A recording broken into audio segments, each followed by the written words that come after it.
vital signs later. But before that, I'm going to do the aftercare. Of course, i-assume natin si sterile flux is may dugo, may nana, etc. May nana sa sugat. I-remove muna natin si sterile flux. I'm going to remove the sterile flux. Wash my hands, sanitize, and wear my clean gloves. This time, mag-aftercare ka na. Aftercare ka. Okay, I'm done aftercare. I remove my gloves, sanitize, and wear my gloves again to get the vital signs of the patient.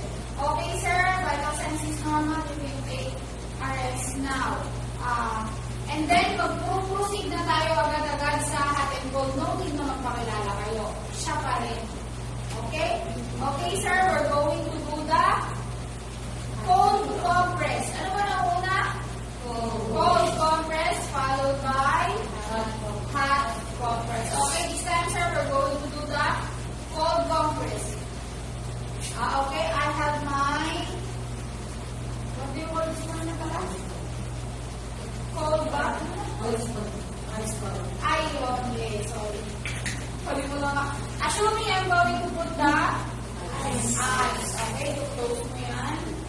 Of course, mag-assume ka talaga ng may laman. I-open mo talaga yan.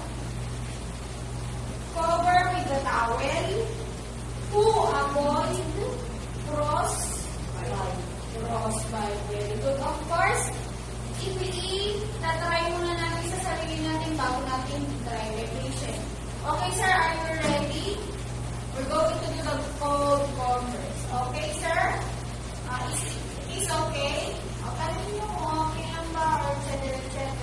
I'm going to do this 3 times a day, 15 minutes within 48 hours. Or what we call 2 days. Okay, nasa mga module yan. Okay, sir?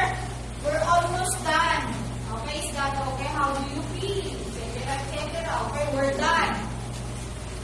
Now, we're done with the 48 hours. Let's proceed to the hot compress. Hindi sa sulat ilalagay sa... Hindi, ma'am. Sa mga bruises, spray, sa mga ganun. Okay? Now, let's proceed to the hot compressor.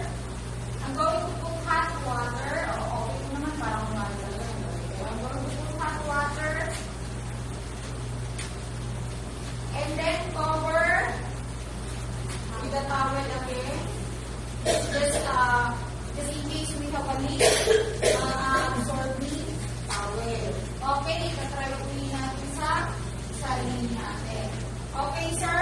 This is a hot compress. We're going to do this. The same lang siya sa cold compress. I'm going to do this 3 times a day with 3 times a day, 15 minutes within 48 hours. Okay, sir. 48 hours is done. How do you feel, sir? Are you feeling relieved? What do you feel? Okay, sir, we're done. And then just rest for a while. What do you want to do? Do you want to watch TV, listen music, listen radio? Do you want to read books? That's what we call therapeutic activity. You need to ask the patient. Okay, sir? Maiwan ko na kayo kung may kailangan kayo, tawagin niyo lang po. Then I'm going to do the aftercare. Mag-aftercare ka lang. Okay, until then, I'm going to remove my gloves, hand wash, sanitize, and body care. Okay, yun lang naman yung wound care na. Wala ang bilis ako. Tapos na mo yun. Wala ang bilis. Okay. Wala ang bilis. Wala na. Nag-vital signs ako kung nilang ka lang na, di ba? Una, nag-vital signs ako, di ba?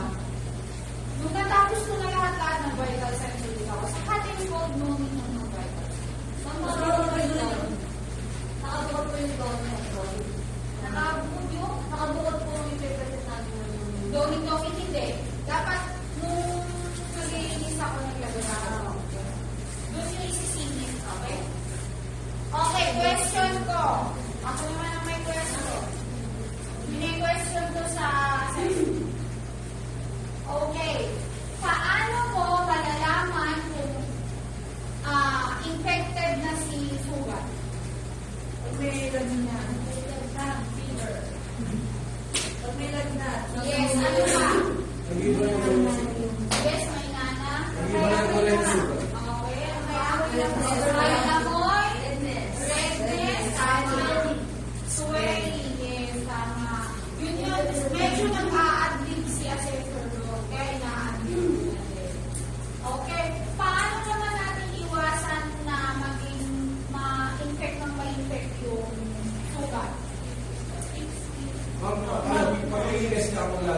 pagkakamali natin. Ha?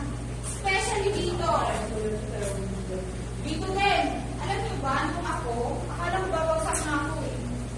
Tinitigan ako ni assessor kasi nagka-shoot pa nga ng naglagay ng height tapos ang position ng photo compress no? Kasi nakaganyan ako. Ano ka mag-bake? Kinawanan ako ng assessor tapos yung text na rin. Sinesend niya na si assessor na hindi na daw. Kala ko babagsak talaga ako ng mga tao. Nagdasal ako. Nagdasal ako lahat ng santo.